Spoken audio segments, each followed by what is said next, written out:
Hello दोस्तों, मेरा नाम है क्रिश और स्वागत है आपका Krishi by Krish sir YouTube channel पर। आज हम पढ़ेंगे जल निकास का लास्ट लेक्चर। मतलब जल निकास की हमने पिछली 3 क्लास कर ली हैं, उसमें बाकी सब कुछ पढ़ लिया था। आज लास्ट क्लास है। आज जल निकास वाला आपका चैप्टर ख़त्म हो जाएगा। और इससे पहले वाली क्लास में हमने क्या देखा था, जल निकास को प्रभावित करने वाले कारक देखे थे और जो मिट्टी में जो अतिरिक्त जल से होने वाली हानियाँ देखी थी, या फिर जो अनावश्यक जल जो भरे आता है अतिरिक्त रूप से, उससे होने वाली हानियाँ कि क्या क्या हानियाँ होती हैं, ये देखा था। आए हम पढ़ेंगे कि जलमग्न की स्थिति बनती कैसे है ना। मिट्टी में क्या क्या होता है जिससे जलमग्न की स्थिति बनती है या फिर पानी भर जाता है। तो आए इसी के बारे में देखेंगे हम। आज लास्ट लेक्चर है, तो आप डाल दीजिए क्वेश्चन कैसे आता है। जल क्रांति या जलमग्न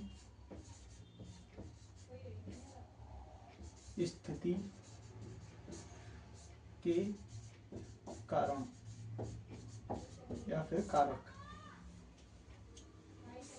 वो काय में, मिट्टी में, ऐसे लिख लेना, मिट्टी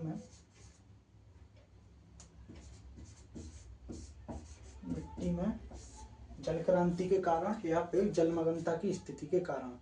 तो क्या क्या होते हैं इसके कारण अपन देखते हैं। सबसे पहले तो मैंने आपको बताया था कि सबसे मुख्य कारण क्या है, जो मिट्टी के जो सूक्ष्म रंध्र हैं और दीर्घ रंध्र हैं, दोनों अगर पानी से भर गए तो उस स्थिति को अपन जल निकास, वो जलमग्नता की स्थिति बोलेंगे, है ना, वाटर लॉगिंग की कंडीशन। अब इसके अंदर देखेंगे अपन और क्या क्या कारण रहते हैं जिससे मिट्टी में जल भर जाता है या फिर जलमग्नता की स्थिति हो जाती है। तो सबसे पहला अपन देखेंगे कि जो मिट्टी होती है, तो मिट्टी में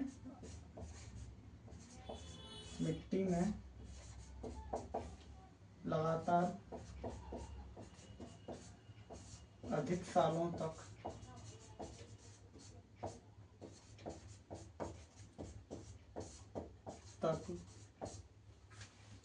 भारी कृषि यंत्रों का उपयोग या फिर भारी जुताई यंत्रों के उपयोग से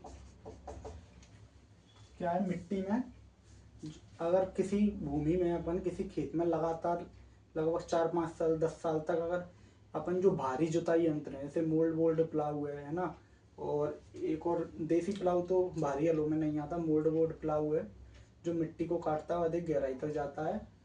तो अगर ऐसे हलों का अपन उपयोग करते हैं जुताई के लिए, वो भी लगातार अधिक सालों तक, तो क्या होता है, मिट्टी है ना, ये मिट्टी में इसकी जो अधो सतह रहती है, अधो सतह मतलब जड़ वाला क्षेत्र होता है, यहाँ पर पौधों की जड़ें रहती हैं, अधो सतह है ना, तो इनमें क्या है, इसमें सख्त परत बन जाती है। अधो सतह में एक सख्त या फिर कठोर परत बन जाती है। इसको इंग्लिश में अपन क्या बोलेंगे, हार्ड लेयर। तो क्या होता है, अगर किसी भूमि में अपन लगातार जो भारी जुताई यंत्र है उनका उपयोग करेंगे, तो उसमें एक अधो सतह में जो मिट्टी की निचली सतह है उसमें क्या बन जाएगा, एक सख्त परत बन जाएगी, हार्ड लेयर बन जाएगी। तो उससे क्या है, पानी नीचे नहीं जा पाएगा मिट्टी के, तो ऊपर ही भरा रहेगा, इसलिए उसमें जलमग्नता की स्थिति उत्पन्न हो जाएगी उस भूमि में। अब इसके बाद देखते हैं अपन, जो किसी क्षेत्र में अधिक, जैसे कोई क्षेत्र, किसी क्षेत्र में सिंचाई करने के बाद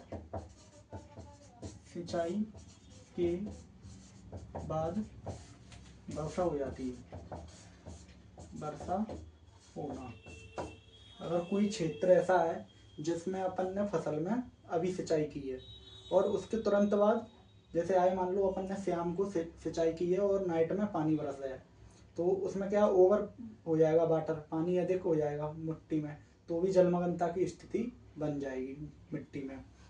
अब इसके बाद देखेंगे अपन कि जो प्राकृतिक जल निकास मार्ग है, पहले लिख लो फिर समझाता हूँ। जो प्राकृतिक जल निकास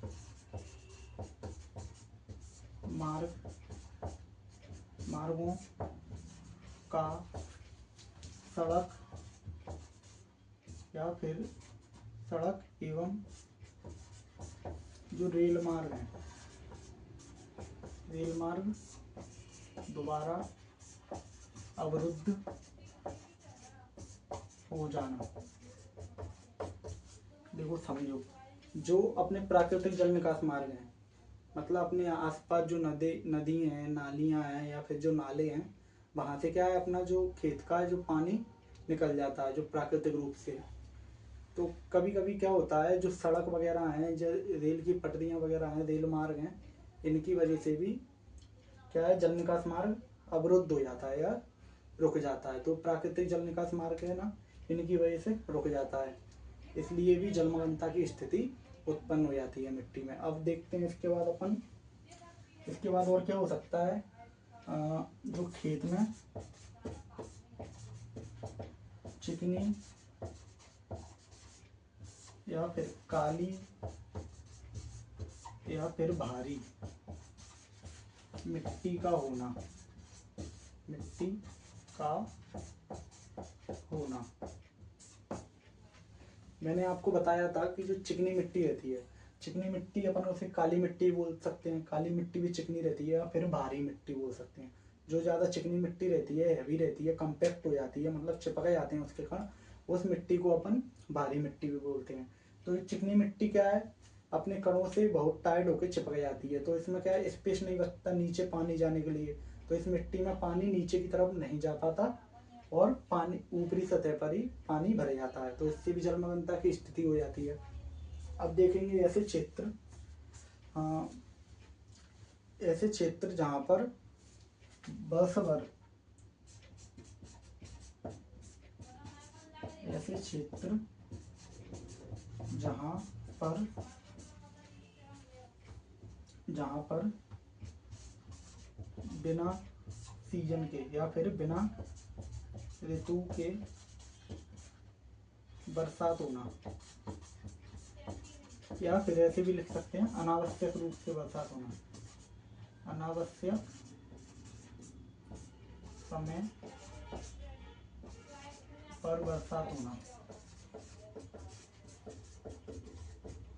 ऐसे लिख सकते हैं। अगर कोई क्षेत्र है जहाँ पर मतलब अपन एक्सपेक्ट भी नहीं कर सकते, उम्मीद भी नहीं कर सकते कि अब पानी बरसेगा, है ना, सीजन ही नहीं है उस टाइम पानी बरसने का, और अपन अपनी फसल को उसमें जितनी भी कृषि क्रियाएं अच्छे से कर रहे हैं, बुवाई कर दी अपन ने, और उसी टाइम पे अगर अनावश्यक रूप से अनावश्यक समय पर बरसात हो जाए अचानक से, तो उस समय भी क्या है, जलमग्नता की स्थिति बन जाती है।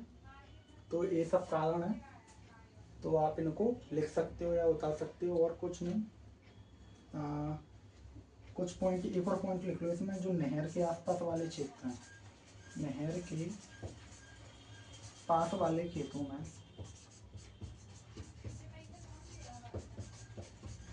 में सीपेज द्वारा, अभी ये सीपेज बताऊंगा आपको क्या होता है, सीपेज द्वारा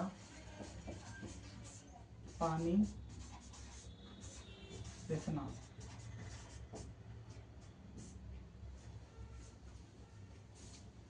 तो क्या होता है, मैंने आपको बताया था जहाँ पर अपन कटआउट नालियाँ बनाते हैं, तो ये वही वाले क्षेत्र हैं जहाँ पर नहर के जो ऊंचे धरातल पर नहर उपस्थित होती है और नीचे उसके निचले वाले धरातल पर खेत उपस्थित होता है। तो उसमें क्या है, जो नहर का पानी रिस रिस का सीपे द्वारा खेत में बढ़ता रहता है, तो उससे भी जलमग्नता की स्थिति उत्पन्न हो जाती है अपने खेतों में, है ना।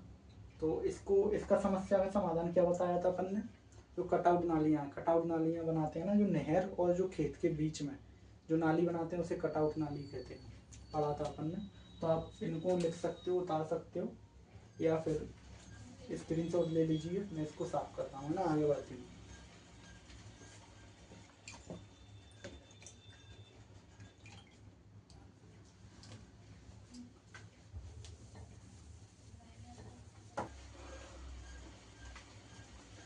अब हम पढ़ेंगे, एक क्वेश्चन आता है आपके एग्जाम में, एमपी बोर्ड में, कि सिंचाई और जल निकास में अंतर क्या होता है। तो सिंचाई, आपने सिंचाई वाला चैप्टर है, आपने 11वीं क्लास में पढ़ा होगा। बाकी का जो बेसिक है अपन जानते हैं कि सिंचाई पहले होता क्या है, अपन ने सिंचाई के बारे में अभी तो पढ़ा नहीं है ना। तो सबसे पहले ये जानते हैं कि सिंचाई क्या होता है, थोड़ा बेसिक जानकारी लेंगे उसकी, तो उसके बाद देखेंगे कि सिंचाई और जल निकास में क्या अंतर होता है ना। तो आप अपन चलिए जानते हैं कि सिंचाई क्या होता है। मानो कि ये आपका खेत है ना, ये आपका खेत है, इसमें लगी है आपकी फसल।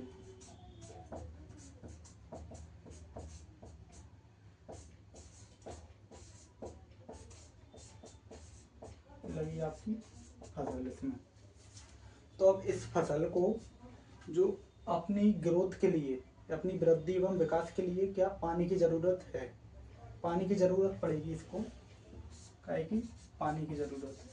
तो ये पानी कहाँ से लेंगे पेड़ पौधे, कहाँ से लेंगे, क्या क्या सोर्स हो सकते हैं, क्या क्या स्रोत हो सकते हैं जिससे ये पेड़ पानी ले सकते हैं अपनी वृद्धि के लिए। तो देखो सबसे पहला तो क्या हो सकता है, वर्षा से,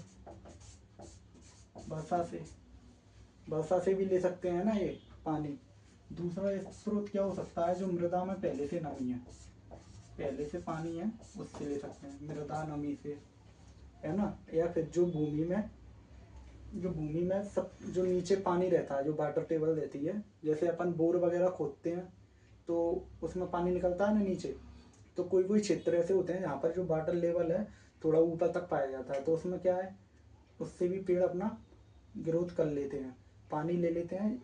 मतलब जो नीचे का पानी है ना, जो पेड़ों की जड़ों के द्वारा ऊपर खींच लिया जाता है, जिसको अपन क्या बोलते हैं, कैपिलरी एक्शन। ये आपको जानने की जरूरत नहीं है, आप तो बस इतना रखना याद कि मृदा नमी से लेते हैं और बरसात से लेते हैं। और तीसरा है अपन जो सिंचाई देते हैं,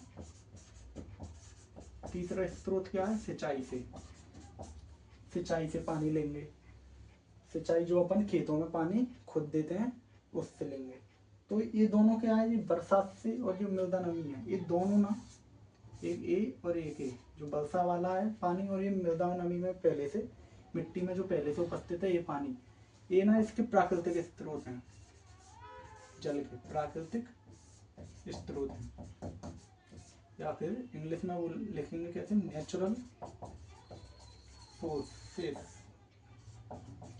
नेचुरल सोर्स, इसके नेचुरल सोर्स हैं या प्राकृतिक स्रोत हैं। काय के लिए, जो पौधों की वृद्धि एवं विकास के लिए जो पानी की जरूरत पड़ती है, तो पौधों के लिए जो पानी के प्राकृतिक स्रोत हैं। और एक ये अपना सिंचाई, ये अपना कृत्रिम स्रोत है, कृत्रिम स्रोत है, मतलब आर्टिफिशियल सोर्स।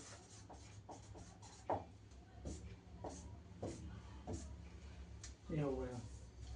अभी कृत्रिम कैसे, क्योंकि ये सिंचाई अपन कर रहे हैं, ये पानी अपन खुद दे रहे हैं बाहर से, इसलिए कृत्रिम रूप से है। इंसान इसको खुद देता है मनुष्य पेड़ों के लिए, पेड़ पौधे अपने आप नहीं लेते ये सिंचाई, जो अपने आप ले रहे हैं ये तो मिट्टी, ये बरसात से ले रहे हैं, या जो मिट्टी में पहले से नमी है उससे ले रहे हैं।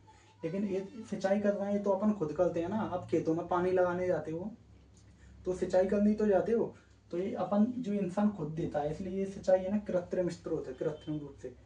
तो सिंचाई की परिभाषा क्या हो जाएगी, हाँ इसकी परिभाषा क्या हो जाएगी सिंचाई की, कि पौधे या फिर जो फसल की वृद्धि एवं विकास के लिए, या फिर ऐसा भी लिख सकते हैं फसल की उपज बढ़ाने के लिए। लेकिन मुख्य पॉइंट ये है, वृद्धि एवं विकास के लिए, वृद्धि एवं विकास के लिए खेत में कृत्रिम रूप से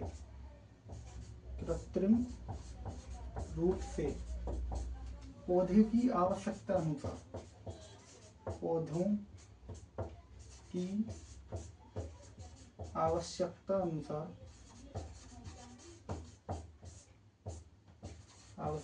अनुसार पर्याप्त मात्रा में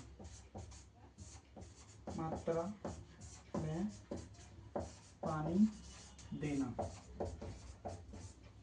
क्या हो जाएगा, सिंचाई हो जाएगा। मतलब जो पौधे की वृद्धि एवं विकास के लिए खेत में कृत्रिम रूप से पौधों की आवश्यकता के अनुसार या पर्याप्त मात्रा में पानी देना क्या होता है, सिंचाई। ये इसकी सही डेफिनेशन है, बिल्कुल एक्चुअल। बस ये पॉइंट ध्यान रखना कि कृत्रिम रूप से, ये कृत्रिम स्रोत है क्योंकि सिंचाई, है ना, इसलिए कृत्रिम रूप से देंगे इसमें पानी। और ऐसा ही जल निकास में हो रहा था, उसमें भी कृत्रिम रूप से बाहर निकाल देते अपन। तो ये मुख्य मुख्य पॉइंट है, जो कीवर्ड हैं इनको याद रखा करो, बाकी आप अपने मन से लिख सकते हो, है ना। आप ये तो जानते ही हो, खेत में पानी देना सिंचाई कहलाता है, खेत से पानी निकालना जल निकास कहलाता है, लेकिन जो कीवर्ड है वो भी लिखा करो। कृत्रिम रूप से पानी देना सिंचाई कहलाता है, या फिर खेत में से कृत्रिम रूप से पानी को बाहर निकालना जल निकास कहलाता है। ठीक है, तो ये तो वही आपके जो सिंचाई के बारे में बेसिक जानकारी की सिंचाई क्या होती है। अब देखेंगे अपन इसके आगे कि सिंचाई और जल निकास में क्या अंतर होता है ना। तो चलो देखते हैं।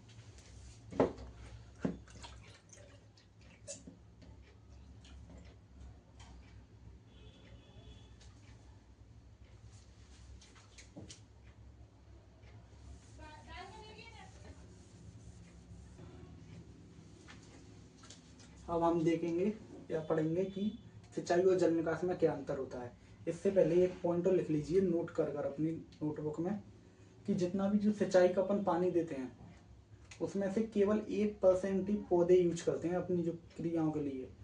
जितनी भी क्रियाएं होती हैं उनकी वृद्धि एवं विकास के लिए, वो पूरे सिंचाई जल में से या जो भी पानी आ रहा है कहीं से भी, उसमें से केवल 1% अपना पानी का उपयोग करते हैं। बाकी का 99%, 99% वो बाष्पोत्सर्जन के द्वारा भाप के रूप में ऊपर उड़ा देते हैं, ना, वायुमंडल में लॉस कर देते हैं पानी को। अब देखो, अब लिखेंगे अपन सिंचाई या जल निकास में अंतर। तो एक साइड डाल लेना आप सिंचाई,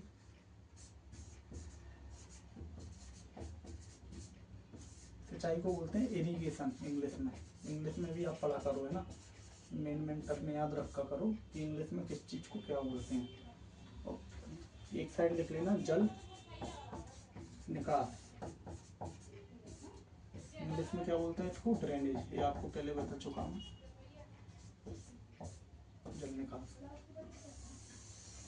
अब देखते हैं क्या क्या अंतर होता है ना।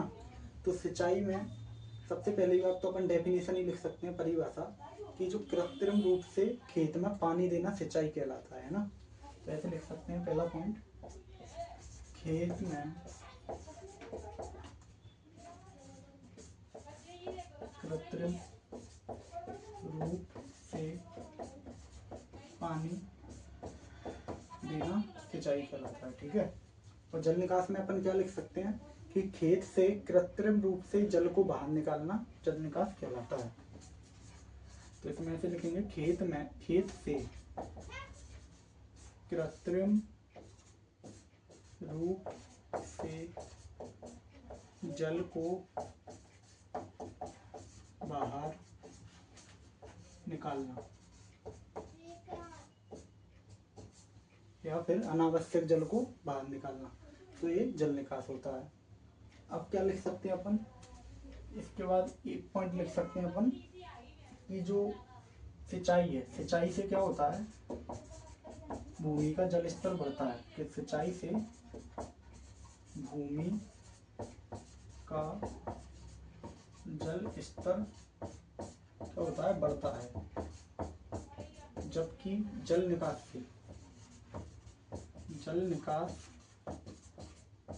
से भूमि का जल स्तर घटता है। क्या होता है, घटता है। ठीक है, अब क्या लिख सकते हैं अपन, जो सिंचाई के लिए जो भी अपन नालियां बनाते हैं, सिंचाई के लिए जो भी नालियां बनाते हैं जिनको इरिगेशन ड्रेन से बोलते हैं, तो वो अपन हमेशा भूमि के ऊपर ही बनाते हैं ना।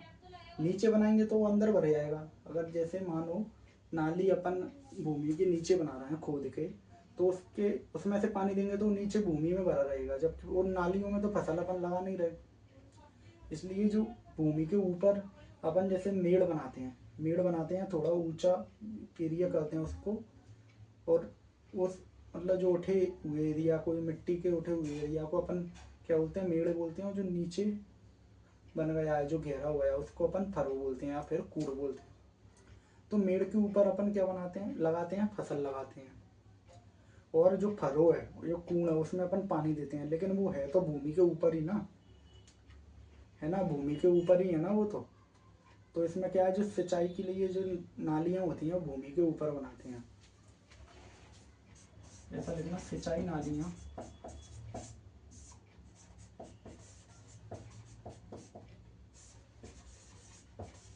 भूमि के ऊपर बनाते हैं।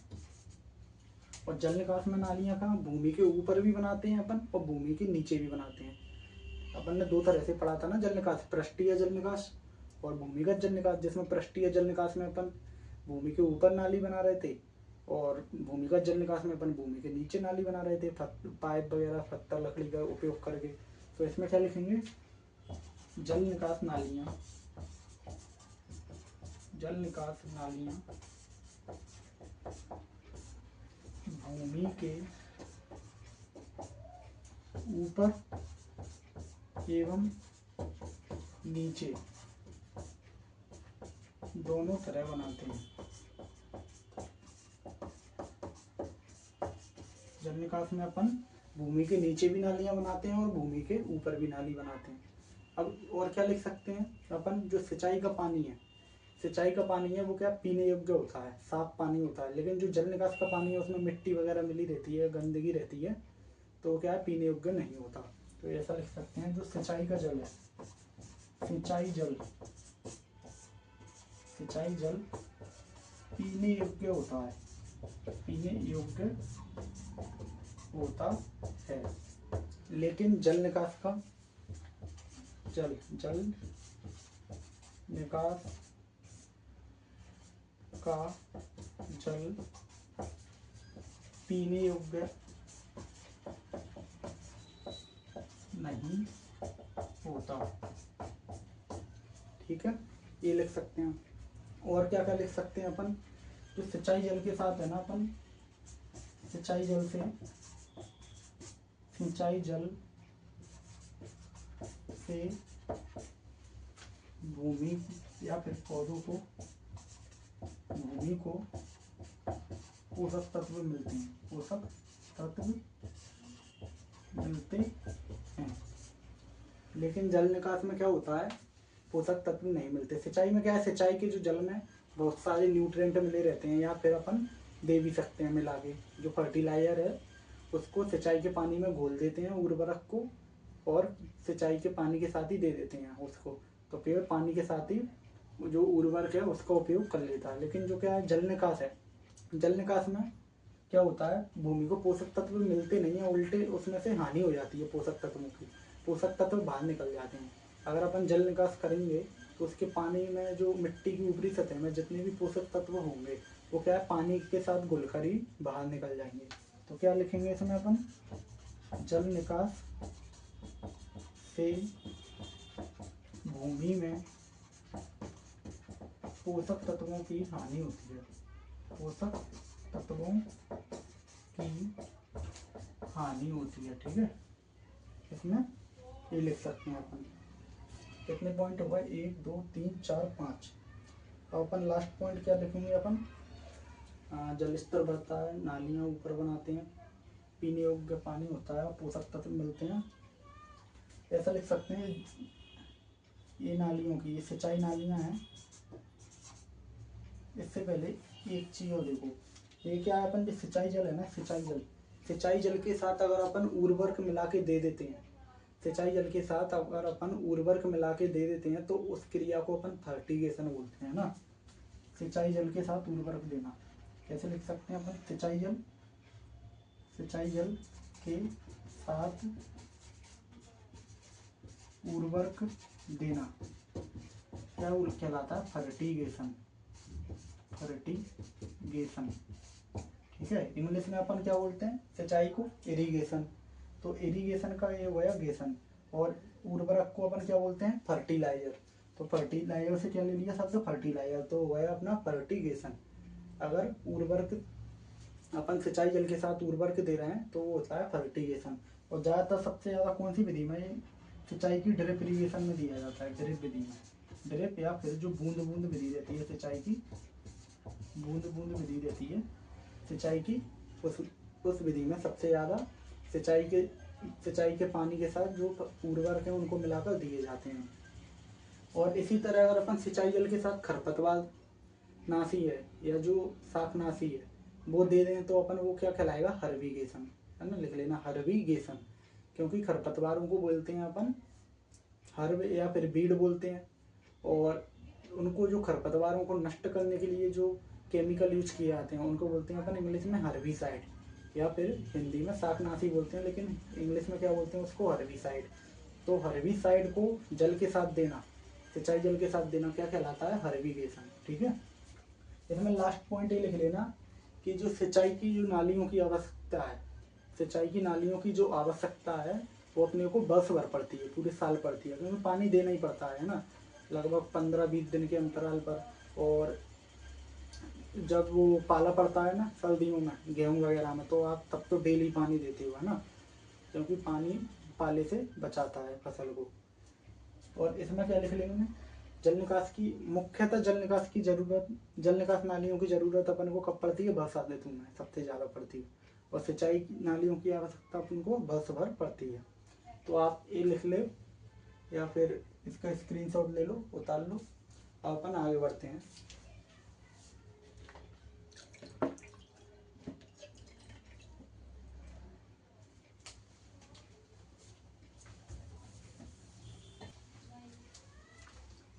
देखो अब आपके जो क्वेश्चन थे वो सभी खत्म हो चुके हैं जल निकास के पार्ट।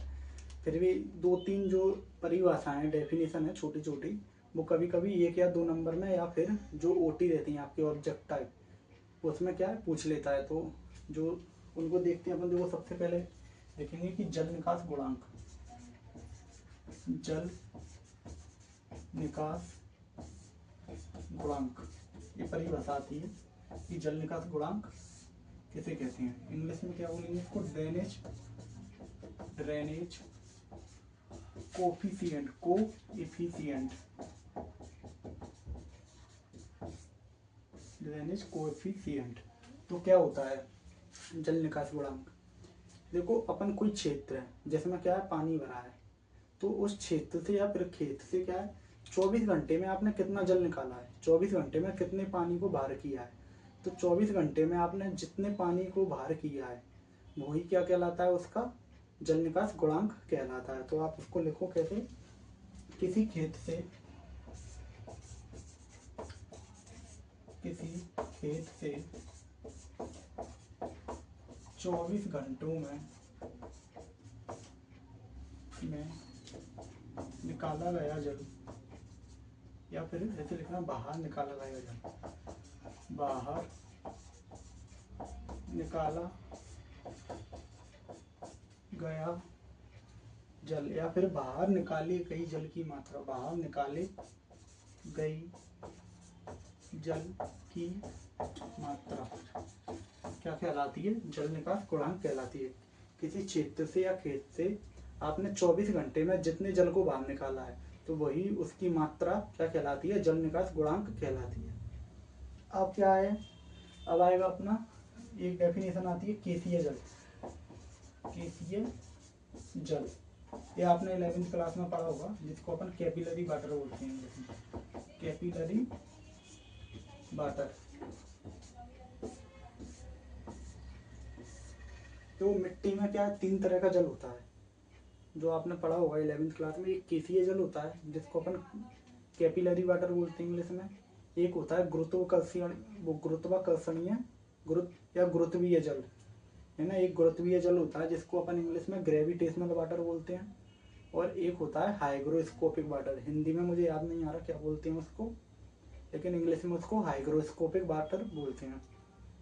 तो जो हाइग्रोस्कोपिक वाटर है और जो ग्रेविटेशनल वाटर है वो दोनों क्या है पानी के लिए हानिकारक होते हैं, उपलब्ध नहीं होते, उन्हीं की वजह से जलमग्न की स्थिति उत्पन्न होती है।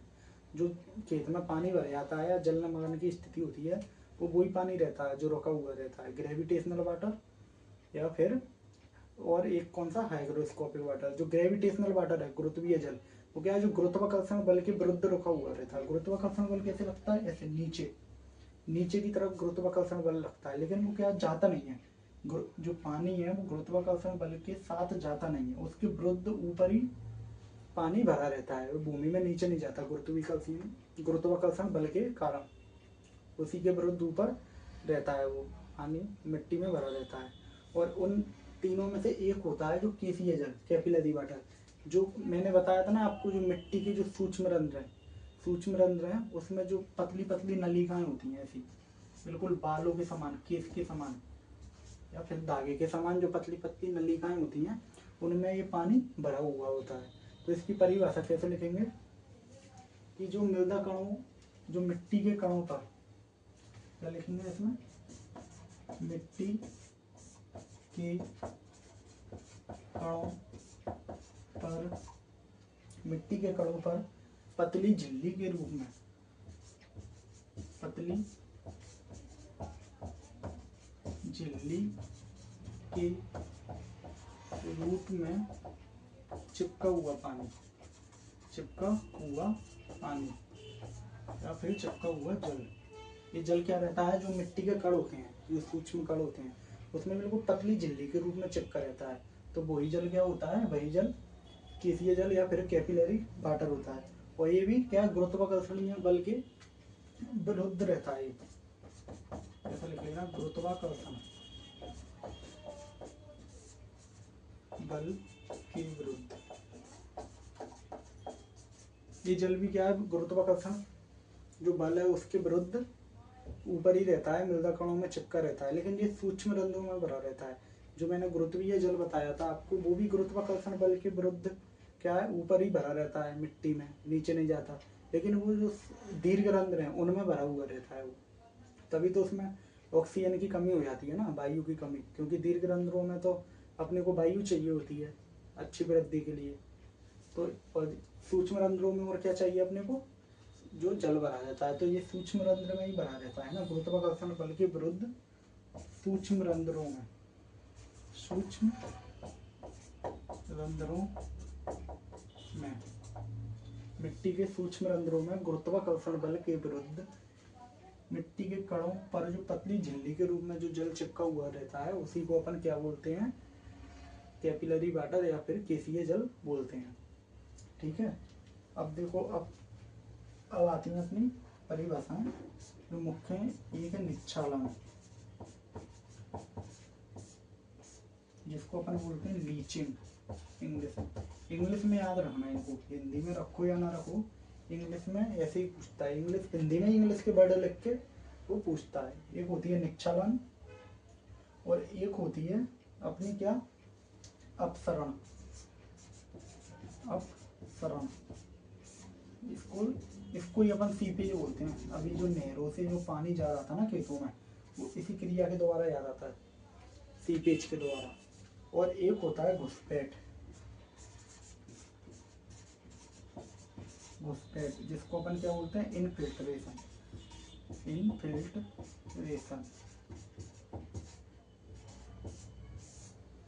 और एक लास्ट होता है अपना अंतःस्त्रावण।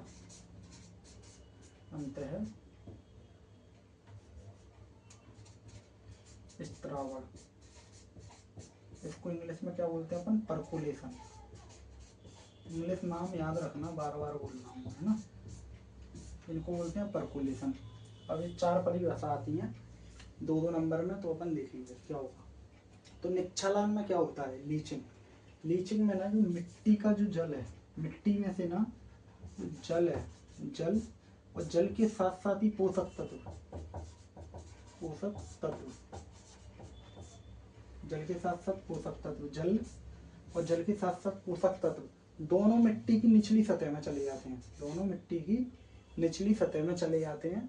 तो उस क्रिया को अपन क्या बोलेंगे, लीचिंग। कैसे लिखोगे एग्जाम में, जब मिट्टी में उपस्थित जल, मतलब जब मिट्टी में उपस्थित जल और उस जल के साथ क्या पोषक तत्व भी मिट्टी की निचली सतह में चले जाते हैं, तो उसी क्रिया को अपन क्या बोलते हैं, निक्षालन या फिर लीचिंग बोलते हैं। मैं एक बार और रिपीट कर रहा हूँ, अपनी नोटबुक में लिख लीजिए। जब मिट्टी में उपस्थित जल के साथ पोषक तत्व भी मिट्टी के नीचे अधिक गहराई तक चले जाते हैं, तो उसको अपन क्या बोलते हैं, लीचिंग या फिर निक्षालन बोलते हैं। ये आएगा, ठीक है। अब देखेंगे अपन अपसरण या सीपेज, ये क्या होता है। सीपेज देखेंगे तो मिट्टी की निचली सतह में काय के द्वारा जाता है, इसमें सीपेज में हॉरिजेंटल मूवमेंट होता है, मतलब क्षैतिज रूप से पानी की जाना। क्षैतिज, इसमें लिख लेना ऐसे, मिट्टी की निचली सतह में, मिट्टी की निचली सतह में क्षैतिज रूप से पानी जाना। क्षैतिज मतलब हॉरिजॉन्टल, इंग्लिश में बोलते हैं हॉरिजॉन्टल। क्या होता है हॉरिजॉन्टल? मतलब क्षैतिज रूप से। ऐसे दो टर्म होते हैं, दो शब्द होते हैं अपने, एक क्षैतिज और एक होता है ऊर्ध्वाधर। क्षैतिज को अपन बोलते हैं हॉरिजॉन्टल और ऊर्ध्वाधर को बोलते हैं वर्टिकल। तो क्षैतिज क्या होता है? ऐसे, ऐसे कोई ये लाइन है अपनी सीधे ऐसे गई है, ये अपनी क्षैतिज या फिर हॉरिजॉन्टल। और वही चीज अगर वर्टिकल हो जाए या फिर ऊर्ध्वाधर हो जाए तो ये खड़ी हो जाएगी। अगर कोई चीज ऐसे में देख रहे हैं अपन तो वो चीज क्या है? ऊर्ध्वाधर है या फिर वर्टिकल है, ये दो शब्द हैं। तो इसमें क्या है, मिट्टी की जो निचली सतह में पानी कैसे क्षैतिज रूप से आता है, ऐसे ऐसे जाता है। तभी तो इन नहर का पानी पास वाले खेत में आता है। इधर नहर है आपकी, इधर नहर है और इधर है अपना खेत और ये अपना नहर। तो इसी का जो पानी है रिस रिस कर खेत में आ जाता है। तो ये क्या ऐसे ही आया है ना, ये ऐसे ओरिजेंटल रूप से, क्षैतिज रूप से। तो इसी के कारण आया है, सीपेज के कारण। ठीक है, तो आप क्या लिख लोगे? मिट्टी के नीचे, मिट्टी की निचली सतह में पानी का क्षैतिज रूप से नीचे जाना क्या कहलाता है? सीपेज या फिर अपसरण कहलाता है। ठीक है, अब देखेंगे अपन इनफिल्ट्रेशन। इनफिल्ट्रेशन में क्या है, जो वर्षा का जल या फिर जो सिंचाई का जल है, कुछ भी जल हो, पानी जो मिट्टी की सतह में वर्टिकली जाएगा या फिर ऊर्ध्वाधर रूप से जाएगा। कैसे? इसमें लिखेंगे मिट्टी की निचली सतह में ऊर्ध्वाधर रूप से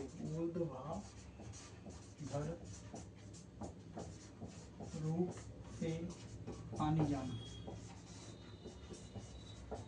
ऊर्ध्वाधर को अपन क्या बोलते हैं? वर्टिकल।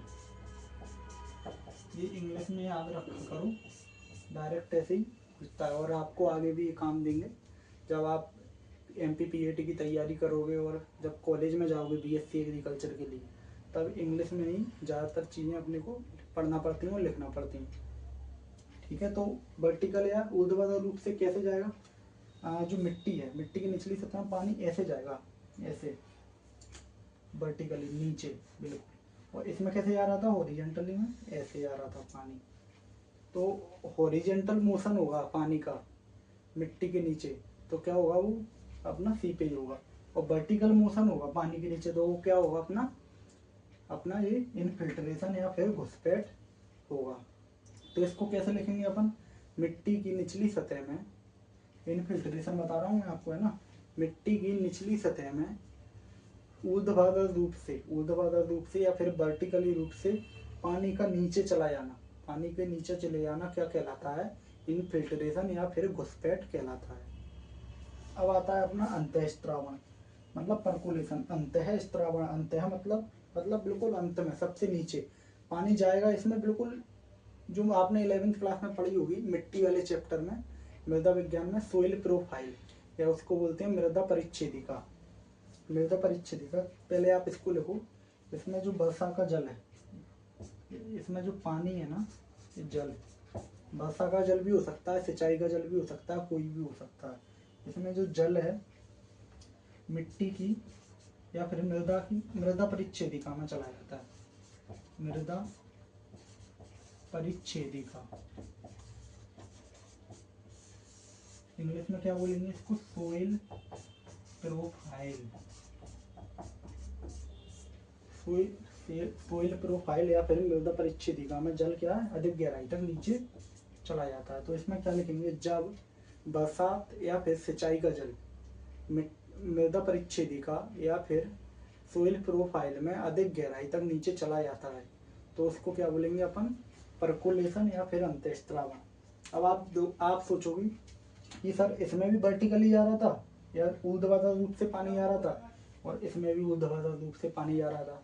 हाँ, बात सही है, दोनों में ऊर्ध्वाधर रूप से पानी जा रहा है, लेकिन इसमें याद रखना मृदा परिच्छेदिका में जा रहा है। इसमें और अधिक गहराई तक जा रहा है। मृदा परिच्छेदिका कब खत्म होती है?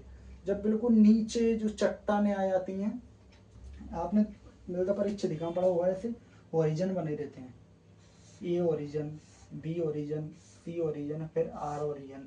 सबसे पहले रहता है ओ, फिर रहता है ए, फिर रहता है बी, फिर आर, सी रहता है, फिर आर रहता है ना। तो ये ओ ऑर्गेनिक वाला होता है, इसमें क्या कार्बनिक पदार्थ रहते हैं। ए जो ज़्यादातर अपने यहाँ पाया जाता है, इसमें अपन खेती करते हैं। और बी, इसमें क्या है, जो पोषक तत्व घुल के नीचे चले जाते हैं, लीचिंग के द्वारा ये सी में जाते हैं। फिर बी में से सी में ये क्या है, इसके पेरेंट मटेरियल, और नीचे क्या आ जाता है, रॉक। रॉक मतलब चट्टान आ जाती है। तो बिल्कुल नीचे तक चले जाते हैं, जहाँ पर चट्टान वाला एरिया रहता है ना, उसमें अगर जल चला गया तो क्या होगा, अंतःस्त्रावण या फिर परकुलेशन। आपको कुछ नहीं करना, बस जो मेन पॉइंट है, की पॉइंट है, वो याद रखना है। आप कैसे लिखोगे, मैं एक और बार बता रहा हूँ, चारों की परिभाषा कैसे लिखना है। अगर निक्षालन या लीचिंग किया जाए, जब सिंचाई जल के साथ या फिर बरसात के जल के साथ मिट्टी में उपस्थित पोषक तत्व भी अधिक मिट्टी के नीचे अधिक गहराई तक चले जाते हैं, उपस्थित जल और पोषक तत्व दोनों अधिक गहराई तक मिट्टी में चले जाते हैं, तो क्या होगा, उसको अपन लीचिंग बोलेंगे या फिर निक्षालन बोलेंगे।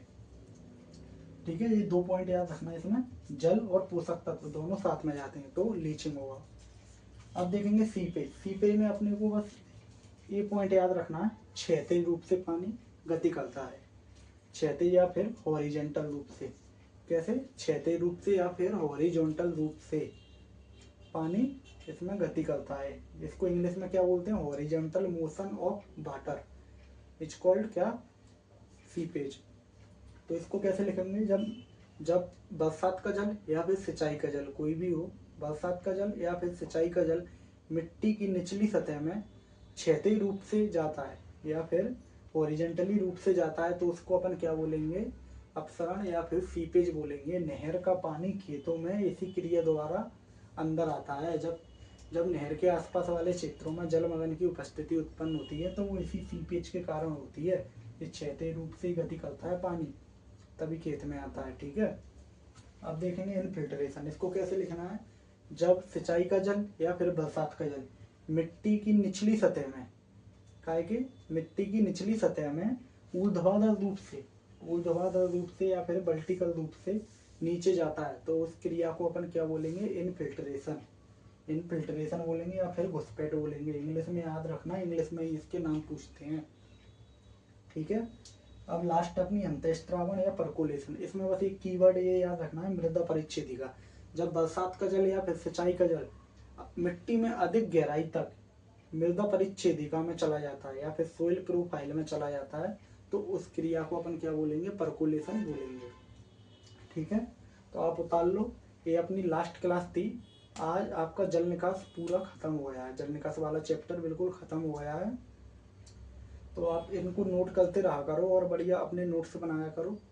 ठीक है, अपने नोट्सों से समझ में आता है, अपनी लैंग्वेज में बनाया करो, तो ज़्यादा टाइम तक वो क्या है, अपनी मेमोरी में बना रहता है वो कंसेप्ट, वो टॉपिक। और मैंने इस चैप्टर में जितने भी क्वेश्चन जो संभावित थे, जिनकी संभावना है अपने एग्जाम में आने की, वो पूरे करा दिए हैं और इनसे भी ज़्यादा करा दिए हैं, है ना। तो लगभग मेरे हिसाब से तो कुछ बचा नहीं है कि ये जल निकास वाले चैप्टर में से आपके लिए और कुछ आए, इसमें से ही सब पूछ लेंगे। ठीक है, तो ये सब याद रखना। अपन ने अब एक बार मैं रिवीजन करवाता हूँ, पहली क्लास से आज तक अपन ने क्या क्या पढ़ा। सबसे पहले पढ़ा अपन ने जल निकास। जल निकास क्या होता है, जल निकास की परिभाषा क्या होती है। ठीक है, इसके बाद अपन ने पढ़ी जल निकास की प्रणालियाँ। कौन कौन सी प्रणालियाँ होती हैं, 3 होती हैं, प्राकृतिक प्रणाली, हेरिंगबोन प्रणाली और ग्रेडरॉन प्रणाली। उसके बाद अपन ने देखे थे जल निकास के उद्देश्य या फिर महत्व, कौन कौन से हैं आपको बता दिया।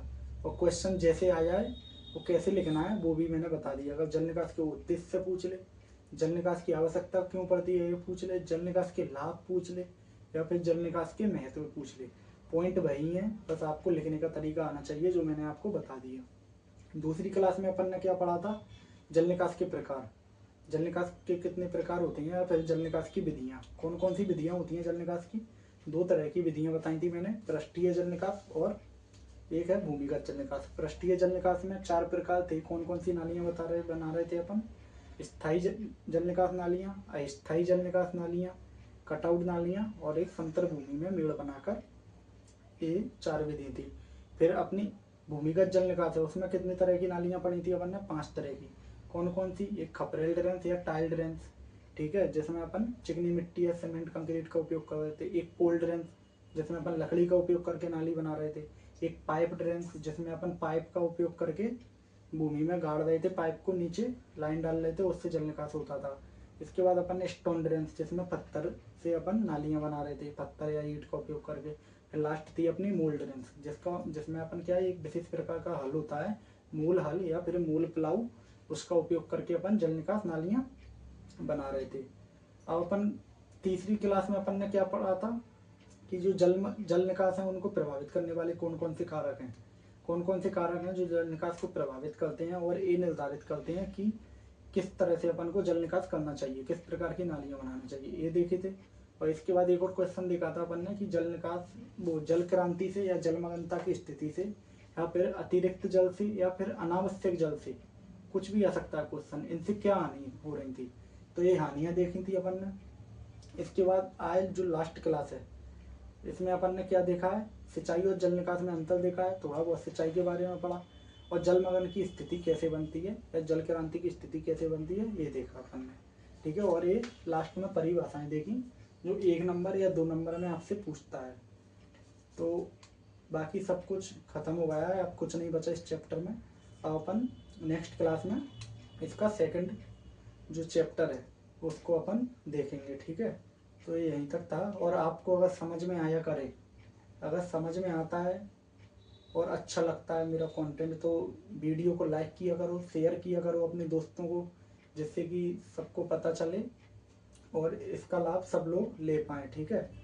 और साथ साथ चैनल को भी सब्सक्राइब किया करो। और ठीक है, धन्यवाद।